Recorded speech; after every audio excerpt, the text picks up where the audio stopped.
ایھا الذین آمنوا اتقوا اللہ وکونوا مع الصادقین، اے ایمان والو رب سے ڈرو اور سچوں کے ساتھ ہو جاؤ، رب سے ڈرو اور سچوں کے ساتھ ہو جاؤ۔ اسیوں نے تو سمجھا با یہ تو مراد ہے جڑے اللہ دے ولی نوں رل کے بیٹھا انہاں دے گروپ وچ بیٹھا، یہ مراد نہیں ہے۔ حضرت علامہ قرطبی رحمۃ اللہ علیہ نے یعنی دنیا میں بھی اگر ہم ہیں کبھی کسی میں توفیق مل لگی، موقع مل گیا، ہم کسی محفل میں کسی اللہ والے کے پاس بیٹھ گئے، لیکن دنیا ہے، ہمیں مصروفیات ہے، ہمارے معاملات ہیں، ہم نے زندہ رہنا ہے، ہم نے دنیاوی کام بھی کرنے ہیں، تو اس کے ساتھ ہمیں یہاں سے ہٹنا بھی ہوگا۔ یہ نہیں کہ ہر ویلے اسی مطلب جو سچے اللہ دے ولی نال رل کے بنے، یہ مراد نہیں ہے۔ اگر اللہ کا ولی دنیا سے پردہ کر گیا تو ہم میں سے کوئی بھی ذہنی طور پر ان کے ساتھ ملنے کو تو تیار نہیں ہے، قبر میں جا کر ہم ساتھ تو نہیں ملیں گے۔ یہ اس ایس سے مراد نہیں ہے یا ایھا الذین آمنوا اتقوا اللہ وکونوا مع الصادقین، اے ایمان والو اللہ سے ڈرو اور سچوں کے ساتھ ہو جاؤ۔ سچوں کے ساتھ ہونے کا مطلب یہ ہے، کیا ہے؟ وہ یہ ہے کہ علامہ قرطبی رحمۃ اللہ علیہ اس کی تشریح فرماتے ہوئے لکھتے ہیں کہ اگر کوئی بندہ مغرب میں ہے مگر اس کا نظریہ، ایک بندہ اگر مغرب میں ہے اور اس کا نظریہ مشرق میں بیٹھے ہوئے اللہ کے پیارے سچے ولی کے ساتھ ملتا ہے،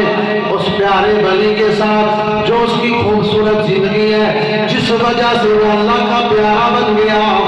بیٹھا مغرب میں، اس کا کردار مشرق میں بیٹھے ہوئے سچے ولی کے ساتھ ہے،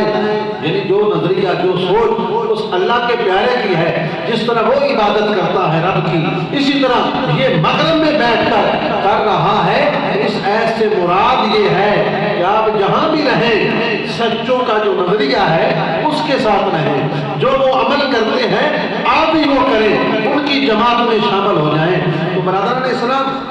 یہاں میں یہ بھی بات یاد رکھنی ہوگی۔ تو حضور غوث اعظم رحمت اللہ علیہ الشیخ عبد القادر جیلانی،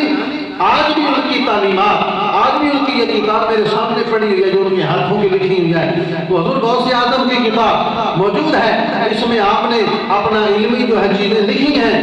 زکوٰۃ، عشر، فطرانہ، جتنے بھی ہیں، نماز کے حوالے سے، حضور کے صحابہ کے حوالے سے، رب کو کیسے ماننا ہے، یہ ساری چیزیں اس کتاب میں، اس کے علاوہ بھی آپ کی بہت سی کتابیں ہیں، اور آپ کی کتابوں کو پڑھیں اور اس کے بعد آپ دیکھیں کہ آپ نے کس طرح اپنی خوبصورت زندگی گزاری، آپ کس طرح لوگوں کے ساتھ ان کا برتاؤ ہوتا تھا، لوگوں کے ساتھ کیسا رویہ تھا۔ حضور غوث اعظم الشیخ عبد القادر جیلانی رحمۃ اللہ علیہ کا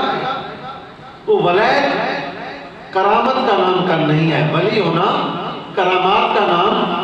نہیں ہے، ولی کرامتاں دکھاوے تے تاں ہی ولی ہے۔